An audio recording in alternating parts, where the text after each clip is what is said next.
Hi, Harley Quinn. Nice to meet ya. Yeah.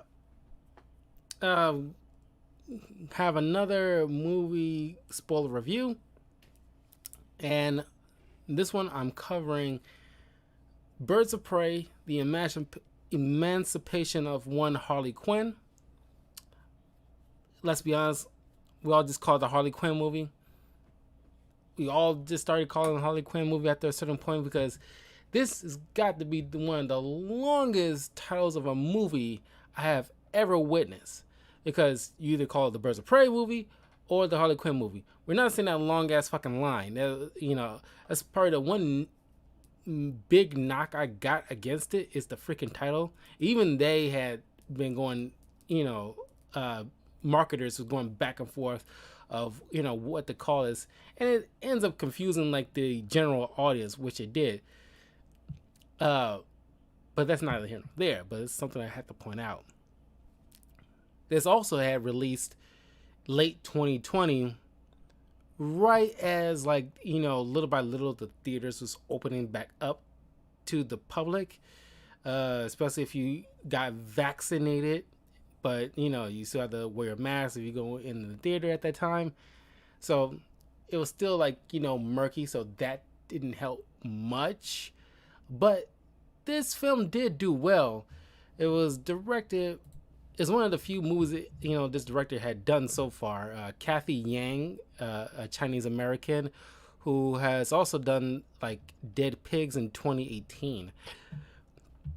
It stars, of course, Margot Robbie as Harley Quinn, uh, Mary Elizabeth Winstead as Huntress, Journey Smollett Bell as uh, Black Canary, Dinah Lance. And I gotta be honest with you guys, for some reason, I always confused this girl with Zoe Kravitz because Zoe Kravitz was Catwoman in the Batman movies. So it's like their facial features seems like so similar to me, and I'm just like confusing Zoe Kravitz. And no, and yeah, it took me a long time to realize this girl was related to Juicy Smollett. That guy. Rosie Perez, I cross hard on Rosie Perez. Uh, as Renee Montoya, if you don't know Renee Montoya, she had like a few episodes in the Batman anime series as one of the cops. Learned to be the second successor to the mantle of the Question, right after Vic Sage, who's like, I love that character as the Question, which you might recall him as like that faceless, guy dressing like is like a 1940s noir in the Justice League Unlimited TV series. Uh, but also, uh, uh, she took up the mantle. She, instead of the blue kind of suit and tie thing, she went with the brown suit and tie to distinguish each other. And she's also part of the LGBTQ plus community. She's Renee Montoya is lesbian. Uh, uh, in case you did not know that, you got Christopher Messina as who I didn't even realize he was on the Mindy project back in the day, but he plays as Victor Zsasz. We got Ella J. Bosco, who you might know is related to Dante Bosco, Rufio from Hook, also Zuko from Avatar: The Last Airbender. She plays as Cassandra Cain, which we'll get into that issue that I have about it. Not the actress; she did a great job, but it's just like I know Cassandra Cain, and like that wasn't Cassandra Cain she was portraying. Uh, and of course, Ewan McGregor as Black Mask, and he was definitely like a standout here. But anyway, uh,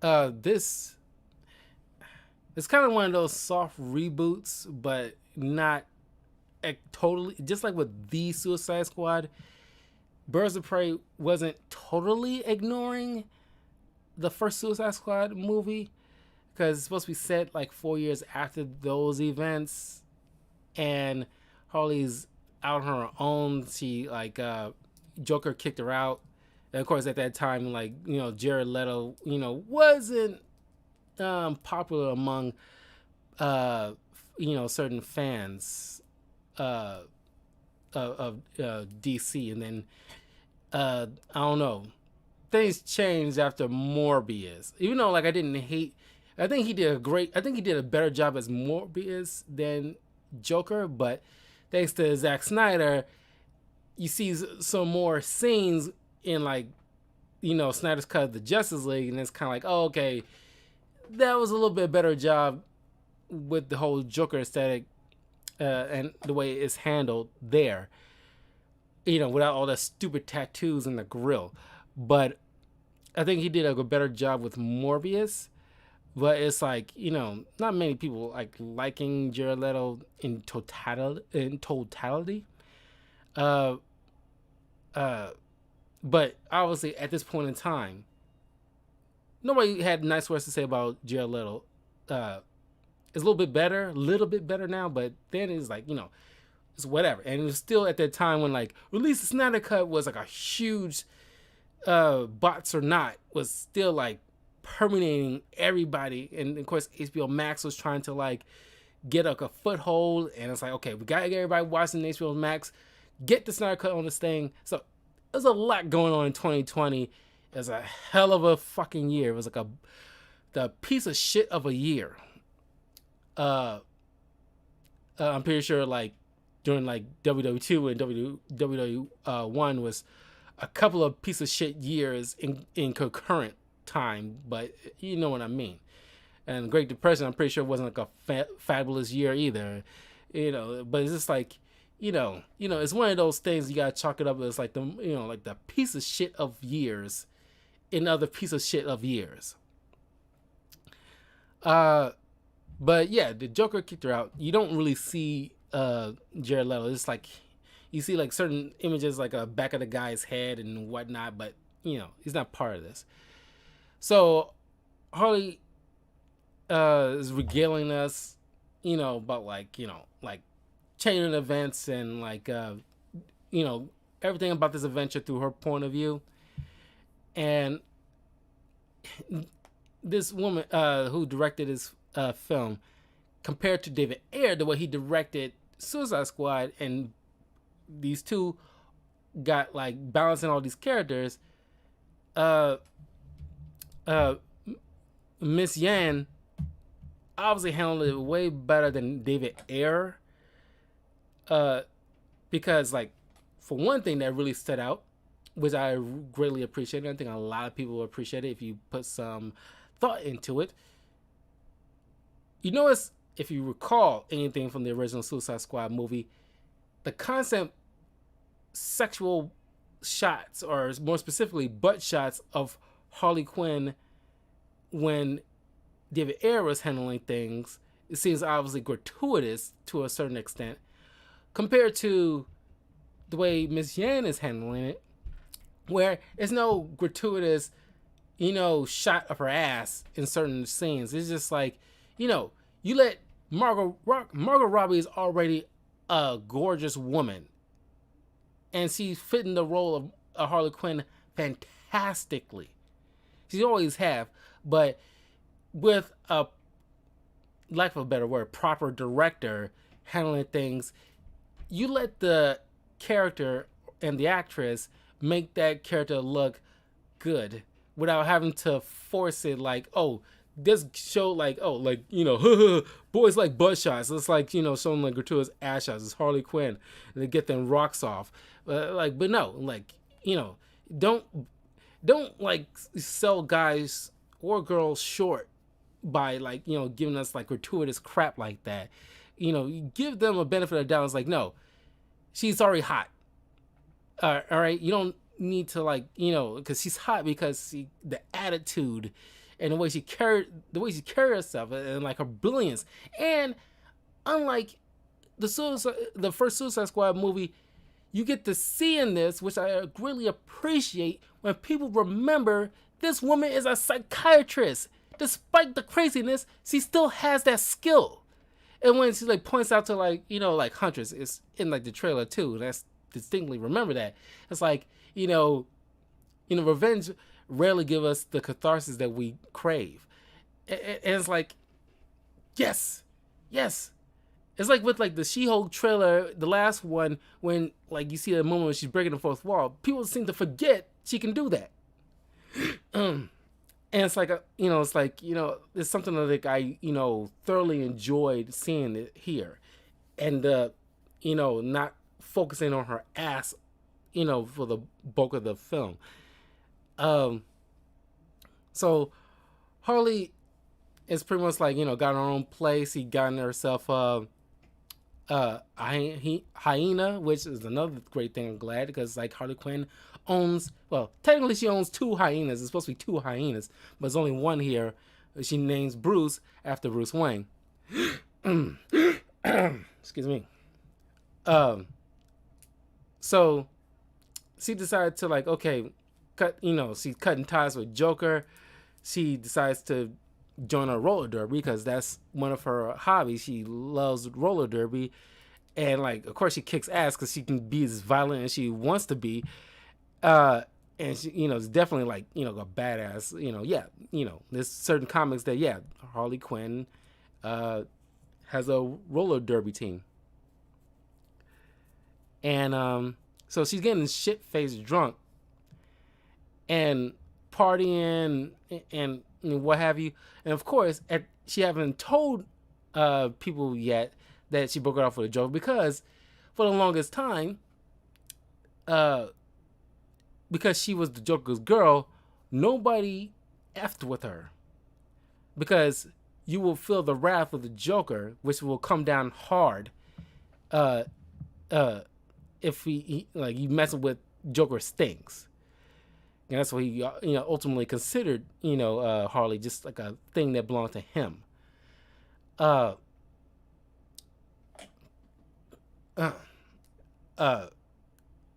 So there was one moment where this guy, Harley was trying to party. This guy's like called, Harley like a dumb broad and stuff like that.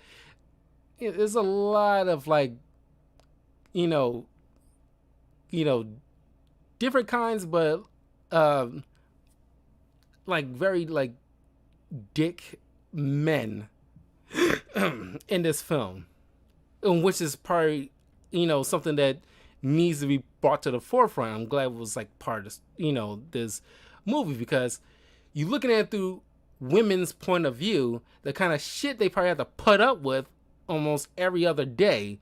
Like Renee Montoya, you got like shit ass bosses, one of which took the job that she definitely earned, but like this asshole kind of swooped in and like stole that from her somehow, or undercut her every which way you can. She's working with a partner that's like not really taking her seriously. Most of her colleagues don't take her seriously.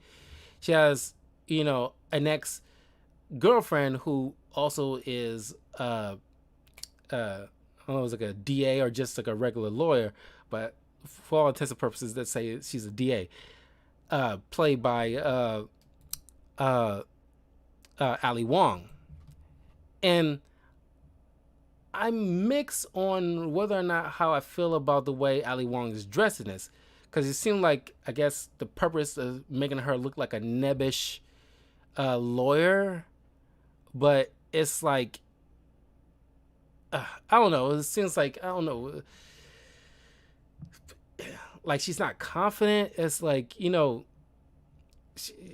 know. She's kind of gave, not, I don't know if it's the word gave up, but it's like gave up on like, fighting the fact that, oh, it's man's world. So it's like, whatever. I don't know. I just don't like the way, the character is portrayed.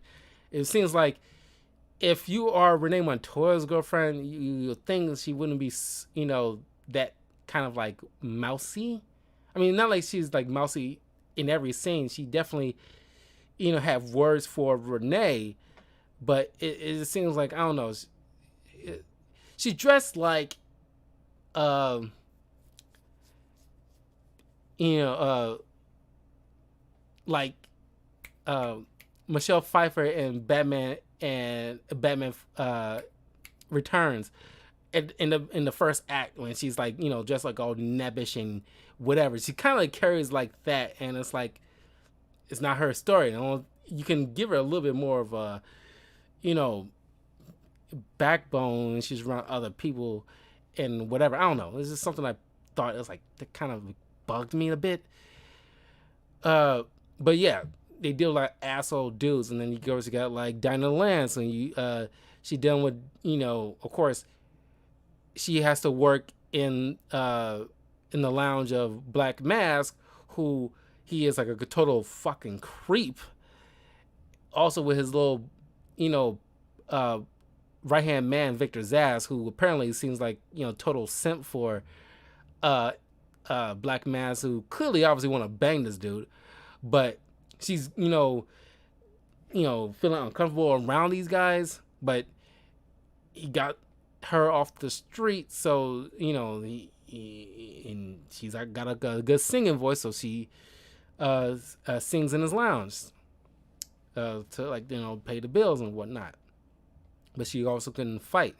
She also got like a issue with like the police, even though she kind of ends up working with Renee Montoya, who knew her mother, but she was like the original Black Canary. It's kind of like during even though it's in comics, she was part of, in some interpretations, she was part of the Justice Society, but given the time period, she could be like a thing during like the 60s and 70s and something like that. But who knows when Black Adam will show what time period is in, because it seemed like maybe because in the comics it was in the 40s or something like that, the 40s 50s, when the Justice Society were like the original Justice League team.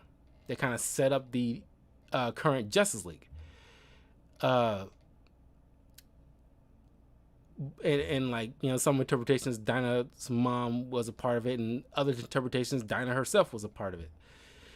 But they just it's like Dinah Lance Jr. kind of situation. So you know what I mean. It's like the mother was Justice Society member in the original comics. But yeah, she brings up like y'all wasn't. Why should I be there for you? You wasn't there for my mother when she was dying on the street, and Montoya was like that wouldn't have happened on my watch. And she was like hero kind of thing. So to give her a number, she can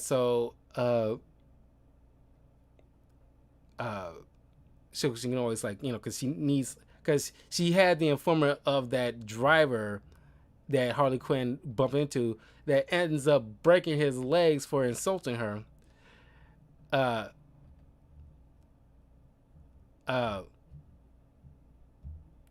So not only Black Mask needs a new driver, but she also needs a new informant. But then you get like Huntress, who I'm going through each main character just so we can get to the story, but like each of their motivations. Huntress, is part of these Bertinelli crime family. Like, that's where like, she was like, born into that family. But, some gangsters ended up shooting the entire family when she got home. She assumed was dead among the family, but she managed to survive. One of the family's little hired guns found her, took her in, raised her. She grew up, to become like a well-trained assassin, so she can exact her revenge against anyone involved in the killing of her family. That's why she popped in and out killing random people. And you get this funny moment where she's trying to like, come up with like a good uh line, like she knows she's in a movie, like, you know who I am. No, that sounds crappy. Do you know who I am? It's like, at first viewing, it got a couple of chuckles. I smirk at it now because it's like it only worked on that one level. Then who am I missing? Because I know it's Cassandra Cain, but it's like, is somebody else? Don't think so. But then you got Cassandra Cain, who in the comics is the superhero do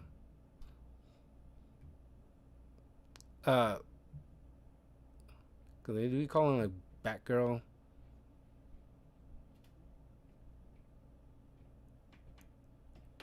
Well, she's currently known as like Orphan, but she also took up the mantle of Batgirl for a time. But in this, because they talk about Batman in a line, but that part like kind of bugged me because like in the end, spoiler alert, she starts rolling with Harley Quinn at the end of the film. But it's like, first of all, you're operating in Gotham, dealing with all this mess with Black Mass. Why? Because maybe like some people try to rationalize maybe Batman is off with the Justice League dealing with some stuff, but it's like, even if that wasn't the case, which is rarer than you might think, considering Batman has to deal with things in Gotham City, you at the very least have partners to like look after things while he's gone, or somebody he trusts to look after things while he's gone for a bit. But of course, they haven't really, in this current time, they haven't really established, even though BVS established, like there used to be a Robin, probably hinted at Jason Todd, but if there was a Jason Todd, which is the second Robin, the first Robin, Dick Grayson, should be around too, but we never even brought him up yet, or even like Tim Drake or Damian Wayne. And there's supposed to have been like a Batgirl movie, but currently right now in the past day at this point, WB pretty much axed that project entirely, which currently right now the actress who's supposed to play Batgirl raised like an issue how like they just end up like just cutting her movie entirely. So that's a whole thing.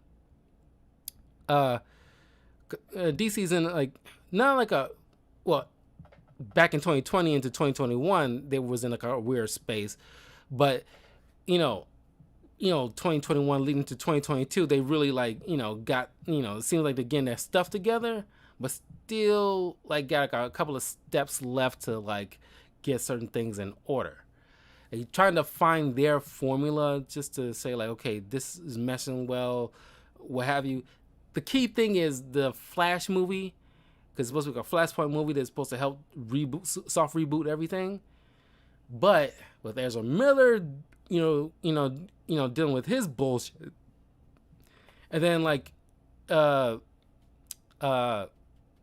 what's the name who plays Mira, Amber Heard, her crap, which recent days, there's been Jason Momoa on his Instagram, took a picture with Ben Affleck, showing that he's supposed to be having like a cameo in the next Aquaman movie, which you would think has something to do with Amber Heard because of her situation after the Johnny Depp trial. You would believe her because it's been mentioned that her scenes are going to be heavily cut. So stands to believe now, even though Ben Affleck mentioned that he didn't want to come back, the Flash movie is supposed to be his last little thing he's supposed to be doing. Now it's kind of like you got to fill in gaps since you're cutting a lot of stuff from Amber Heard, you gotta fill in certain spots that she would have been filling in at that time with something, and Batman was the good go-to. So that's the whole thing. I just thought I'd bring that up. Anyway, now, yeah. So Cassandra Cain, some weird pickpocket girl, and it's like, okay, when's Batman showing up to pick this girl up so she can be orphaned? Because it's like that's what you're supposed to be. You're supposed to be with Bruce Wayne, and not no one point there was like Harley dropped her off somewhere, and like Bruce Wayne or Alfred or somebody shows up to take her to Wayne Manor or something like that. That part bugged me. And she ends up stealing like some kind of diamond that's supposed to be meant for a black mass. Uh, she ended up stealing some kind of diamond, which makes this movie having two MacGuffins: the diamond and Cassandra Cain, who ended up swallowing the diamond because she's like a pickpocket and whatnot, and got a bunch of people after her for that diamond. So it's like you got a walking MacGuffin, and that's what you regulate, and I don't know if you could say like iconic just yet, but a known Batman family member, and you relegated her, who's a badass in the comics, but you relegated this character to just like a low rent Aladdin street rat kind of situation, and it's like she's a badass, and you kind of like whatever with her.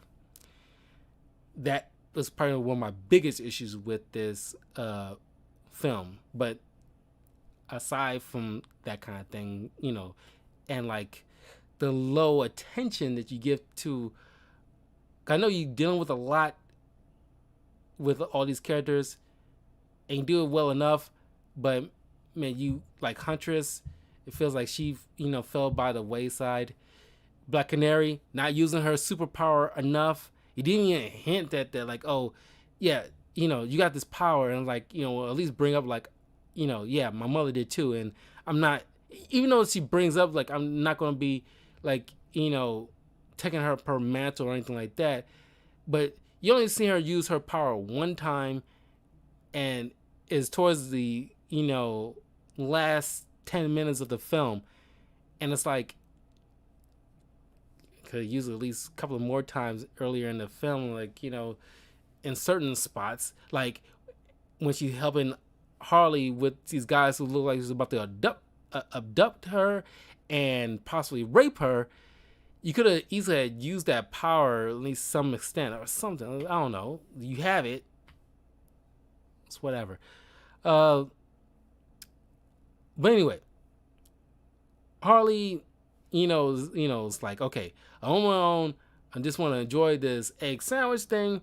But here comes Montoya and a bunch of other guys who, after it was found out that she's no longer with the Joker, everybody that, Harley wrong comes out of the woodwork trying to, like, get that pound of flesh. Even one, because this is obviously, like, aping off of a lot of certain things, is aping off of Deadpool. So you get this, like, because I guess in some aspects, Harley Quinn is like the pseudo Deadpool of the DC universe. I think a lot of people just want to play her that way. See, you see, like, certain, like, freeze frame with a title, like, of this person's name, and then, like, how, Harley wronged them in some fashion. You even get one shot of, like, a roller derby chick who Harley knocked, the teeth out of her mouth, try to throw, like, an air conditioner on top of Harley, but misses. And then, like, some woman who looks like, I keep blanking on her name, is, one of those, like, iconic Mexican icons with, like, the unibrow. You know what I'm talking about? There's one woman who, in, like, her car, trying to chase down Harley and Cassandra, and it's like, Harley points that out because that's what she looked like, and it's like that part still makes me laugh. So yeah. So now everybody in the woodwork is, coming after Harley, and Now Black Mass wants her picked up because she ended up breaking his driver's legs, costing him a driver. So he was initially going to cut off her face, like he did with some, like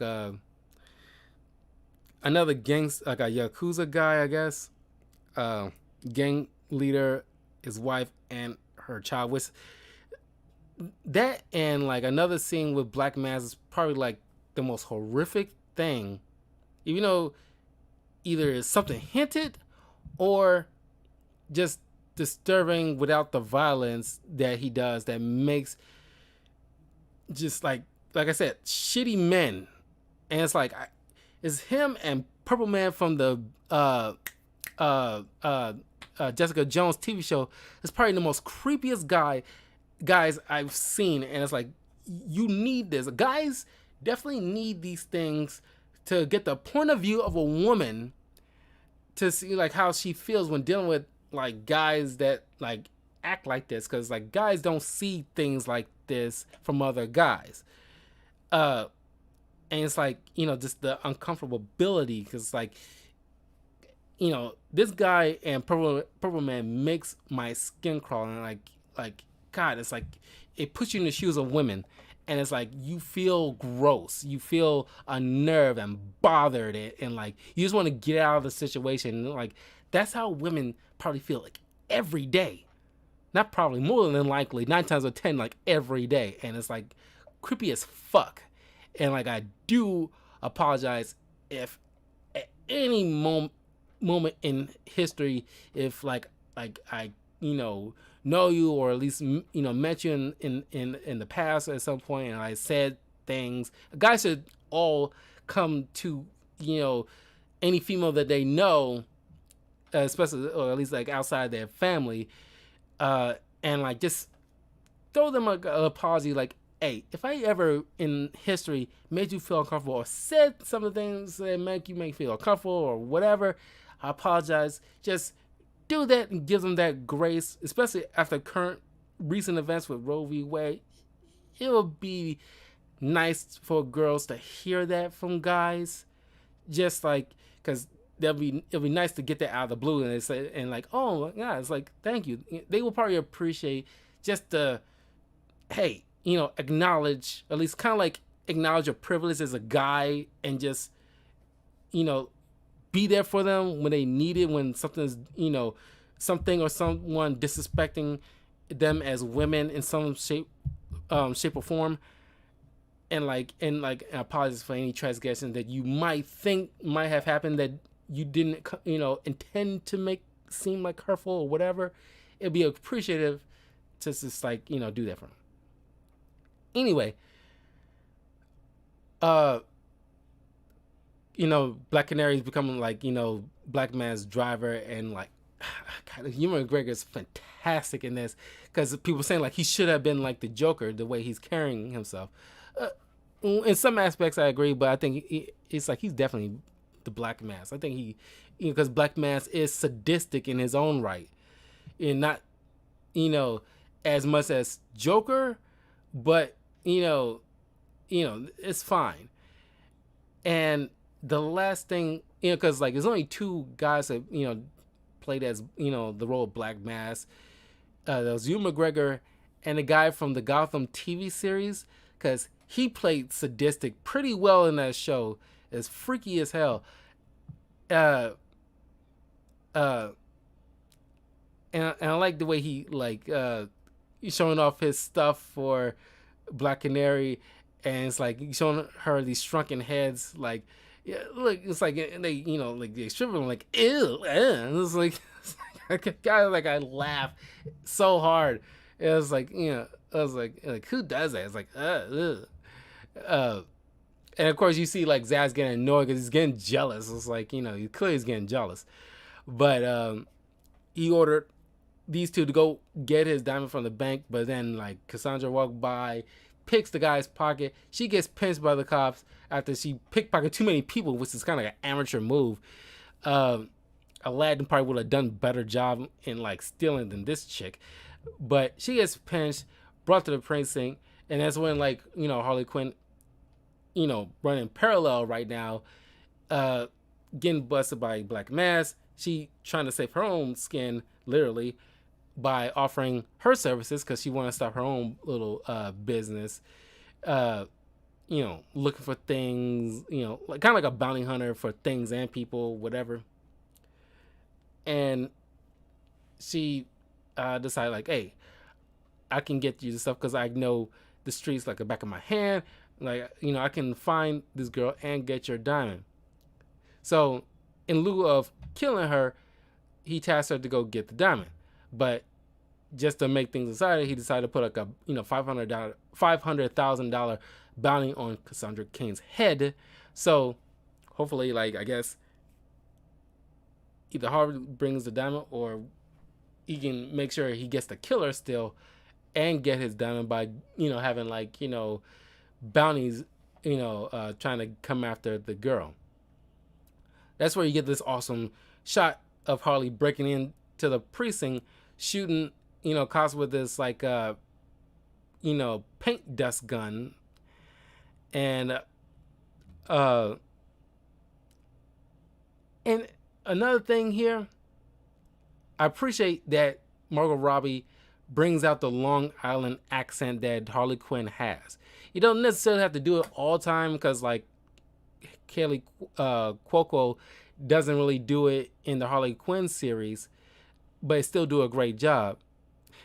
Like Tara Strong and Arlene Sorkin does the Long Island accents, but I'm appreciate that Margot Robbie in this movie does it, and in the Suicide Squad she does it, but in the original Suicide Squad it wasn't there, which is fine. It's not like a prerequisite. It's just greatly appreciated because Harley Quinn is from Long Island. So she tried to break out Cassandra, but ends up breaking out everybody there. So I'm not sure if this is like choreographed by the John Wick guys, because I'm pretty sure, because you can correct me if I'm wrong, because I think one of the brothers who helped direct and choreograph John Wick, was involved in this, because certain shots, it's like, fantastic choreographed shots that was like, not too much editing involved, whereas Harley is taking on all these thugs and taking on these bikers, and she getting, cocaine's dumping on her, and it's just kind of like Popeye with spinach, and she's like hyped up, amazingly focused right now, and she's just like kicking everybody's ass with baseball bats and like all kinds of things in the evidence room. It's awesome. But then she gets the kid out and express to her like, hey, this guy's gonna come after you and he's gonna get that diamond, and he's probably gonna prefer to cut it out of you. So you're gonna have to do things in my way, which is probably a little easier by swallowing all these like laxatives and stuff like that just to poop that crap out. Because right now you got a target on your back. But then like the because she lives in an apartment above a Taiwanese restaurant, and the owner that she thought was her close friend sold her out for a bunch of money so he can start like a better restaurant in like a better neighborhood. So he packed up and leave so these guys can just pretty much bomb the entire place trying to get at Harley and the girl. But then Harley feels like, okay, like, because this is where the point where Harley feels like, okay, kind of reminiscent of the Joker, realizing like, okay, this guy, emphasis on guy, got, he's better. And it's like, it's too much for me to handle. It's kind of like, relying on the Joker to handle things for her, because she's kind of like, submissive. She feels like she can't stand on her own, and she's pretty much like a giving up point. And she's like, okay, I got the girl, get you the diamond, and I'll meet you at the so-and-so, whatever. And like, but then while Zaz and Black Canary is on the way to like meet up, Zaz, sees like Dinah's phone and realizes she's been texting Montoya, who later gets put off the case, and her partner is taking up her case, and it's like, what the hell? Like, I've been working on this for months. How can you just give it away? Which is bullshit. And it's like she gets no respect in this, in this precinct. Which, in a lot of stories, Renee Montoya works at the GCPD under Jim Gordon, who would never pull shit like this. And it's like, okay, as another, it's not that like she has to like be the exact precinct, and I guess it's the need. It has to have some kind of like stakes for Montoya to be involved, but it's like, I don't know.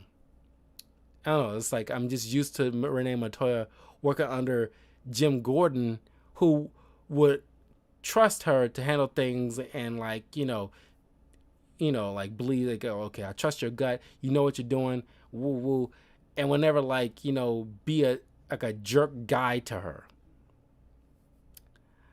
But she ends up like going after Harley because she blames Harley for like ruining her life by like breaking the GCPD and like taking Cassandra away.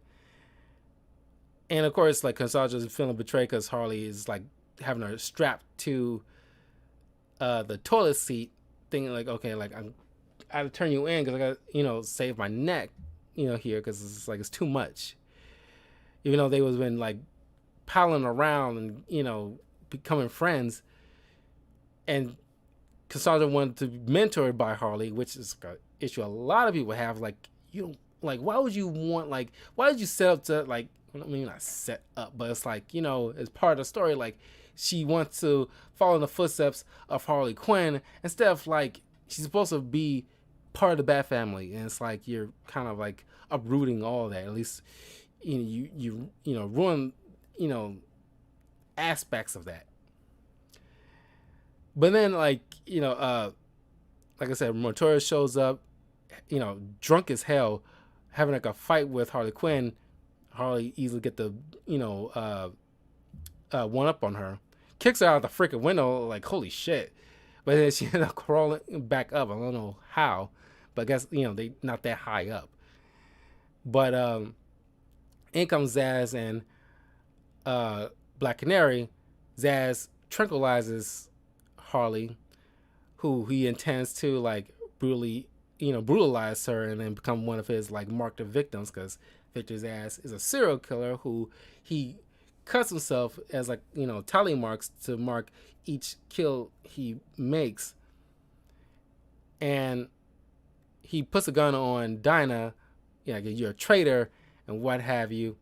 But then he gets shot with an arrow by Huntress, who then like gives like Black Canary a chance to like knock him out. And then of course like a funny moment where as Harley's regaining motor control of her body, she tries to quick stabs with the trank gun and stabs him back like as he's keep regaining control. It's like, you motherfucker.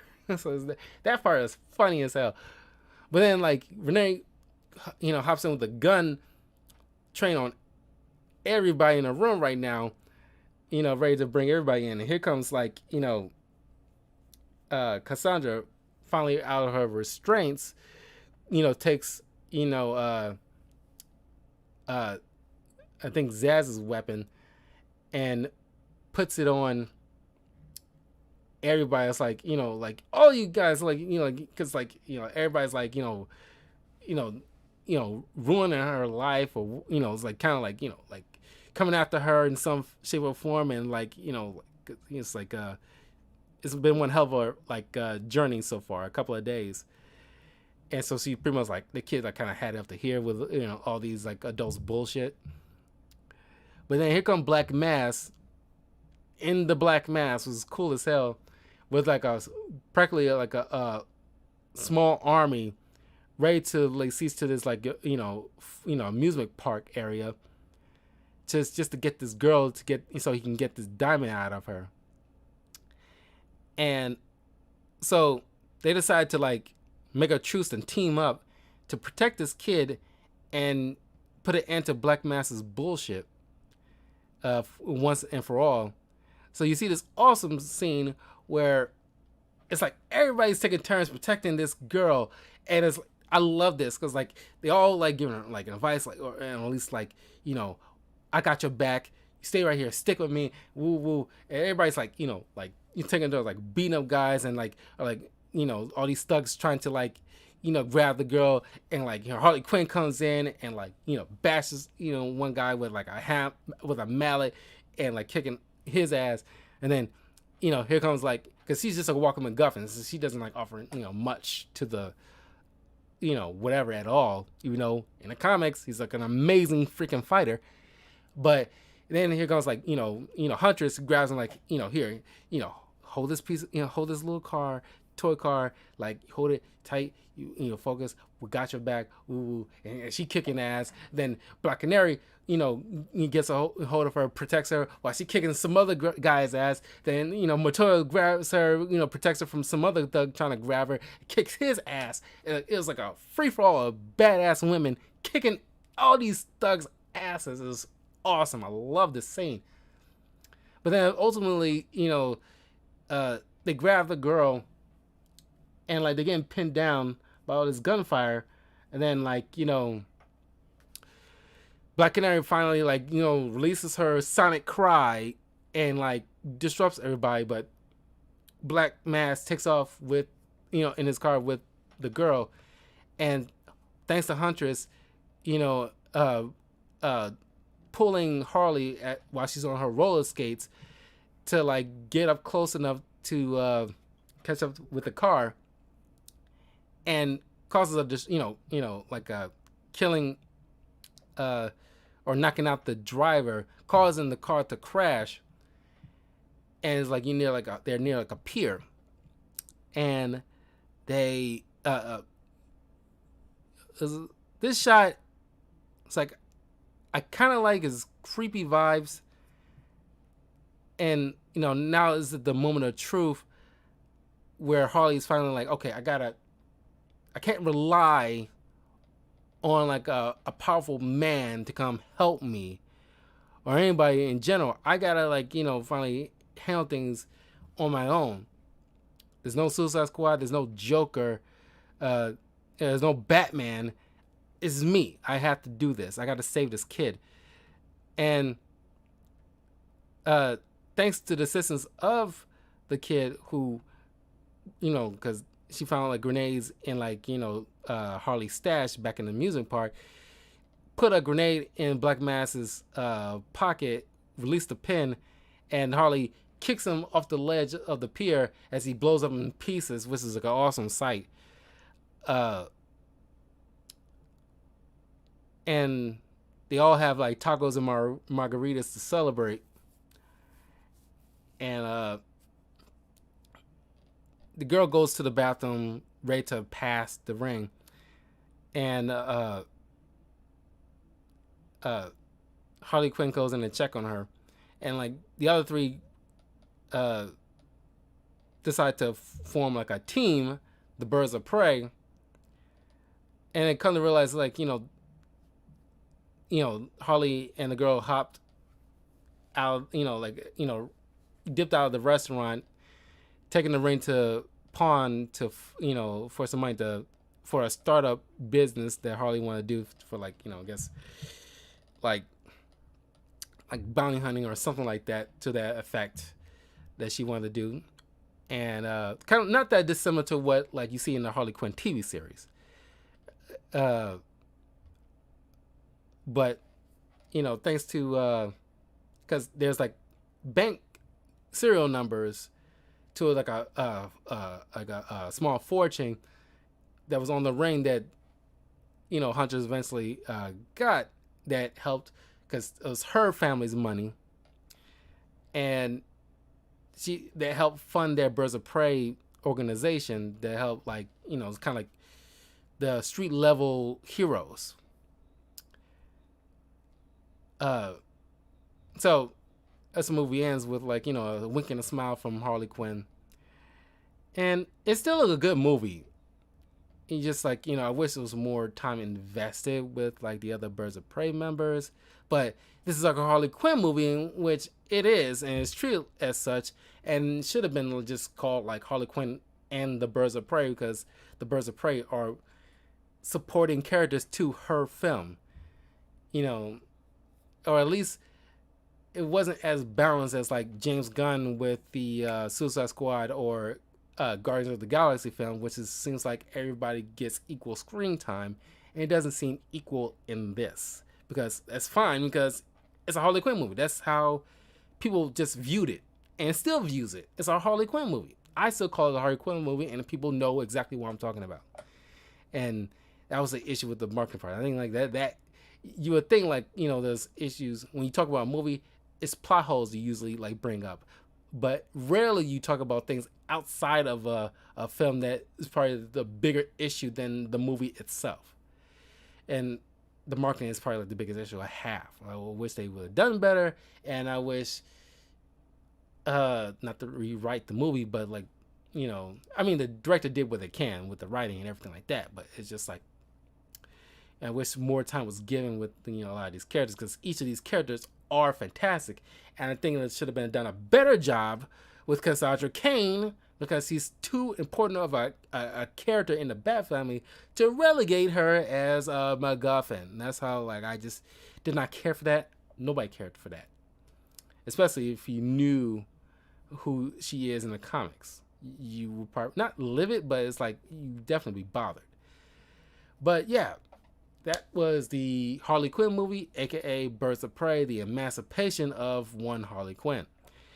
But leave a comment below. Let me know what you thought of the Birds of Prey movie, aka Harley Quinn movie. Leave a like, subscribe, and I'll see you guys next time for another movie review. And, it's going to be a Marvel thing eventually, but there's other stuff that, like, I've been saying, like, I'm going to get to. It's not like a Marvel or DC thing. It's like a regular film, kind of a superhero thing, but I'm going to leave it as a surprise, because, like, I need to get to that, because I've been saying, like, I need to, get to that. And a little hint to what it is, because I think I mentioned it once weeks ago, but he has a connection. The star of the movie has a connection to Ewan McGregor, a big one, and they had a little thing in a recent TV show. So, just a hint, because that, no matter what, it's going to be the next movie review I will do in the next coming couple of weeks. So anyway, I was